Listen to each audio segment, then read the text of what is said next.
Check 1, 2. I think it's working. Check. All right.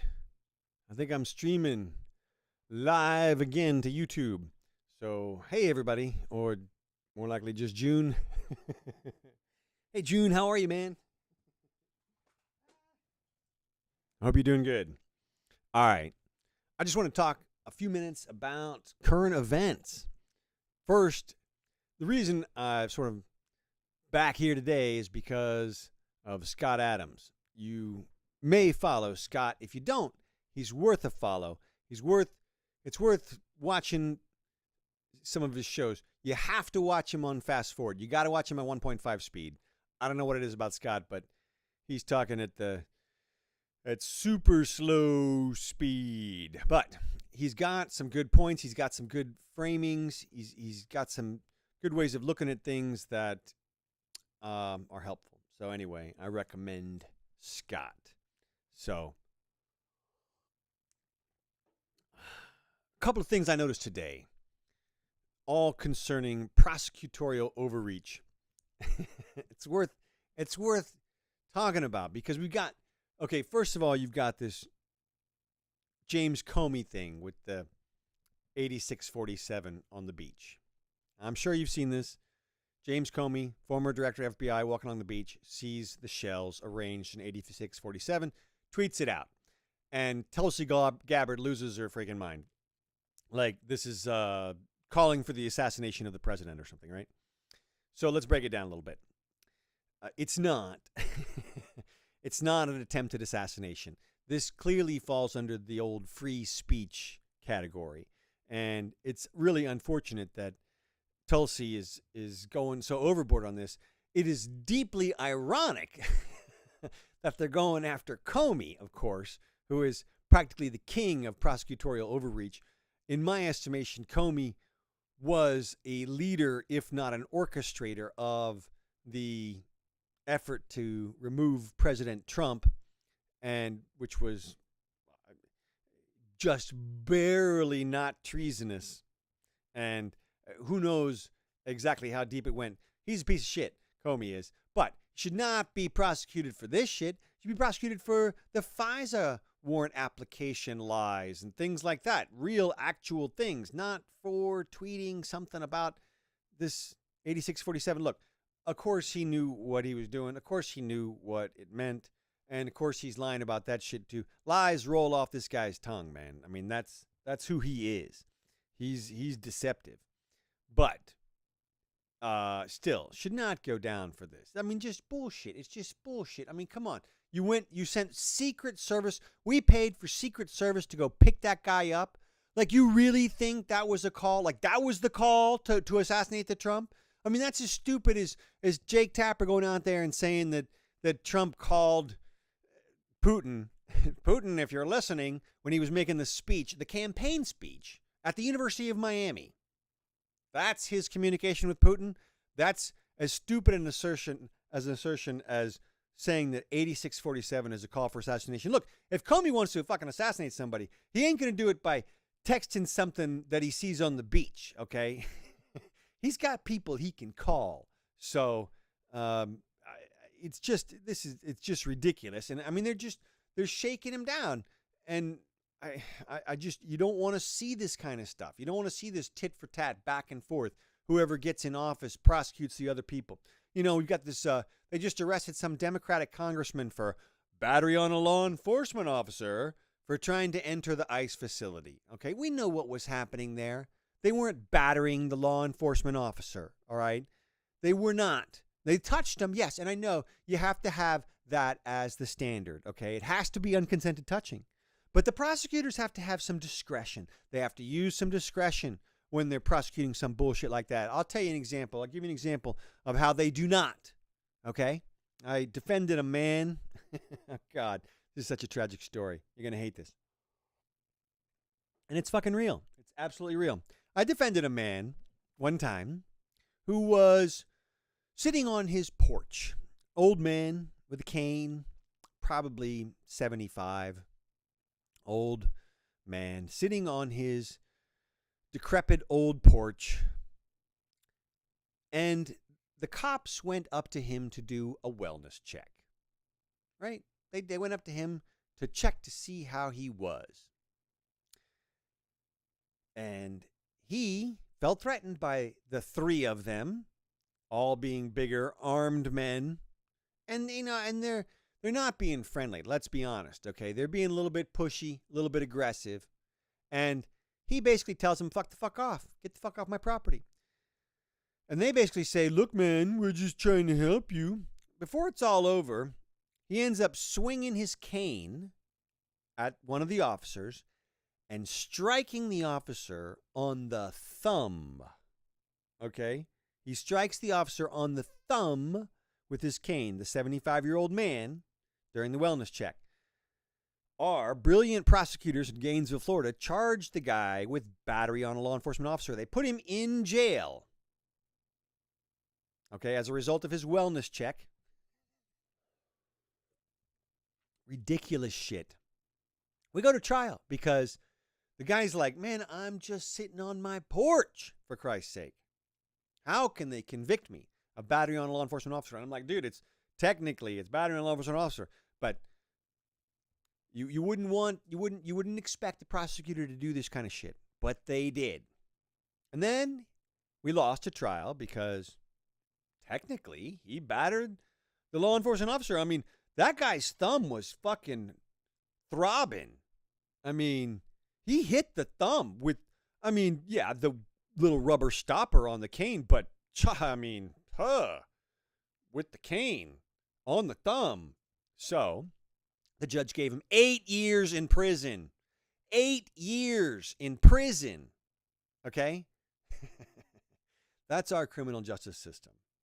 8 years in prison for whacking a cop on the thumb with your cane during the wellness check on you for your own good, which you didn't ask for. Prosecutorial overreach, lack of discretion, and unfortunately, a complete collapse of judicial judgment. Because get the fuck out of here with that shit. Like, this guy was no threat to anybody. Nobody. And everybody should know that. And they should know, and they do know, that this mayor was no threat to any law enforcement officers. He may have pushed somebody. You know what that was? It's a shove. Get over it. You don't charge that shit. You don't charge it. You warn them. You say, hey, we could charge you. Okay? But you don't charge that shit.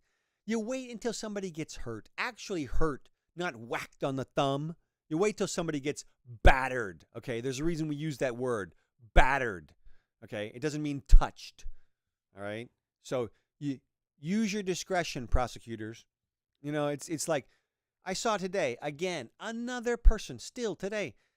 It was a coup. It was a coup. January 6th was a coup. And the original sin, this is what the guy said. This is what he tweeted out. The original sin was not prosecuting Donald Trump for the coup. My questions, of course, for the coup people are, what stopped the coup? If it was a coup attempt, what stopped it? Nothing. It wasn't the Capitol Police. It just petered out when everybody said, hey, what are y'all doing in here? Because at the end of the day, it was trespassing. It was trespassing. And still, they put people in like jail for a year for the trespassing. People who wandered up with their phones, got tagged. Prosecutorial overreach. The prosecutors used zero discretion. The judges used zero judgment. It's bullshit. Don't 86 Comey for this shit. Okay, for 8647. Don't arrest the mayor. I mean, get the fuck out of here with this shit. And the January 6th, there was no thing. Oh, and the final one here. This is the best one of the day. Apparently, and I'm not sure if this is even true yet because it sounds so ridiculous to me. Apparently, you can be arrested now for misgendering someone in Colorado. Now I have questions. The first question is, of course, who decides what the proper gender is? Because if it's the person, if it's the subject matter of the speaking, then we assume that they can change back, right? So they can make your misgendering the correct gender, or they can make your correct gendering a misgender just by changing who they are right then, right?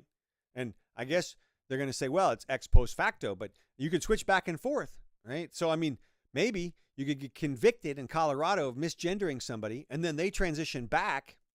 I guess that opens up your appeal, but probably not. Probably not. That's some ridiculous shit right there. You cannot have people subjectively deciding what they think their gender is, okay? Because that's not what it's all about. It's about us. It's about the rest of us. You can't just decide that you're something that you're not and expect us all to pretend that that is what is real. That it doesn't work that way. It just doesn't. It can't work that way. Otherwise, everybody can be everything and nothing is real. And that's not the case. So that's some just ridiculous prosecutorial bull sugar everywhere. So one final thing, just today. AOC is thinking about being a candidate for presidency. Now, I told you before when Kamala ran that she was not going to get the nomination because she was a terrible candidate. All hat and no cattle. She is no substance at all.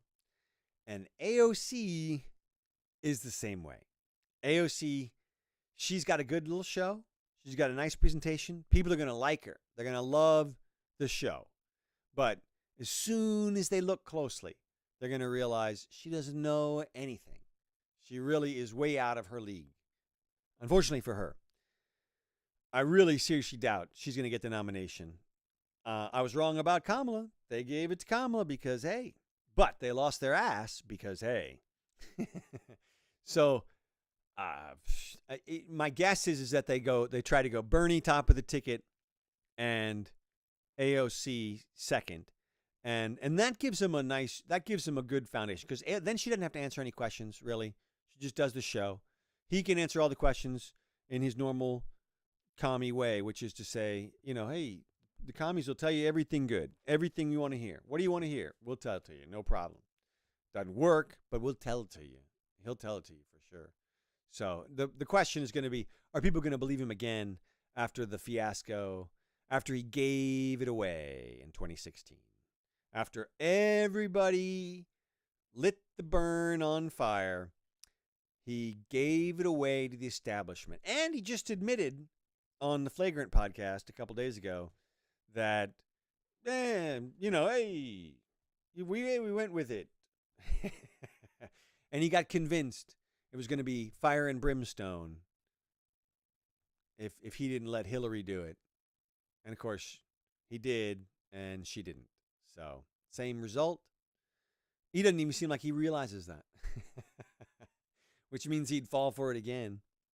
So, like I said, I don't know if people are going to trust him enough. But who else are they going to trust? Because apparently Gavin's polling at like 2%. I would think they would pick him because he talks the talk, walks the walk, looks the look.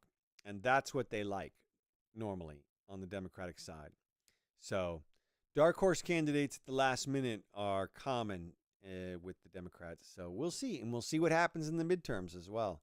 But Trump better pull something out here fast with all these executive orders. He's really getting in deep. And the tariffs and stuff.